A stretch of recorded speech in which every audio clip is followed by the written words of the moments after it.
What's up mga katabs? Tara, magbike naman tayo. Chinese New Year nga pala ngayon. Mas pinili kong magbike kesa lumamon. Kong Epatchoy nga pala sa lahat ng Chinese na naninirahan dito sa Pilipinas. At papunta nga pala ako dito sa may somewhere in Carmona, Cavite. Bali may aahunin ako rito. Bali kung nanonood kayo ng mga previous vlog ko noon, napuntahan ko na rin ito at na-vlog ko. Kaya panoorin nyo ito. Itong time na to malapit na nga pala ako sa pupuntahan ko. Bali ang aahunin ko nga pala yung lugar ay yung Dabilan Highlands. Ito na ang circle sa Carmona.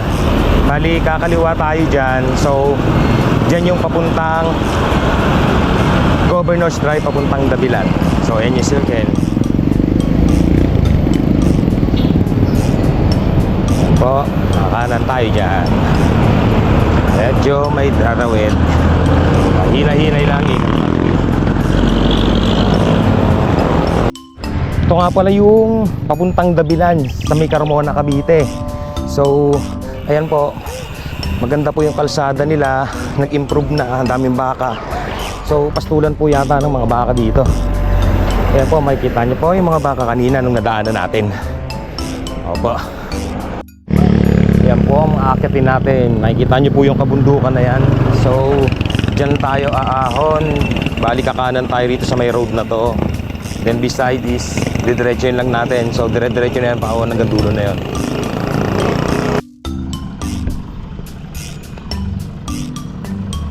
So ito yung aahunin natin, yung part na to ng Dabilan. Yan po, yan. Makikita nyo po yung kabundukan na yan. So yan po yung aahunin natin. So mag-rehydrate muna tayo ng tubig. Medyo 17 km yung pinanggalingan ko mula sa bahay sa Alabang hanggang dito.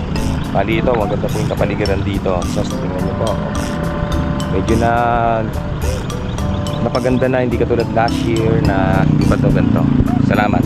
Inuman tayo tubig, ahon na tayo. Sinasampal na naman ako ng kahinaan ko. Ito na, umaahon na ako. Matindi talaga ang ahon dito. So good for our health yan. Tindi na. Yan po ang daanan. Marami pang ahonin dito mga katabs. Tingnan nyo. Ahon dito. Bali may tatlong ahon dito. Ito yung pinakamatindi. Yung siko na daan na yan. Hindi ko lang alam kung ilang gradient yung ahon yan, pero matindi yan. Nakikita nyo po naman. Bata nga, di na siya umulusong. Naka-pixie bike ko. Delikado kasi sa pixie yung mga palusong na yan. Nasa unang ahon ng Dabilan. So pupunta na tayo sa may pangalawa. Medyo kaya na to siguro. Lintik naman. Rinig nyo yung hingal ko sa video. Yan naman po ang pangalawang ahon. So yung pangatlo niyan mild na lang yan. So ito na lang yung huli kong struggle.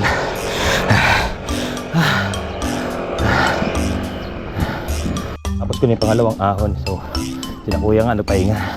Ito mapagod.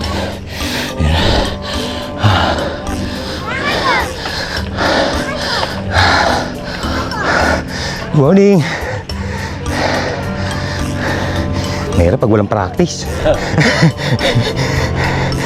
Morning po. Ay, finally natapos ko na yung pangatlong ahon. So ito na, medyo ko patag na to ang buko.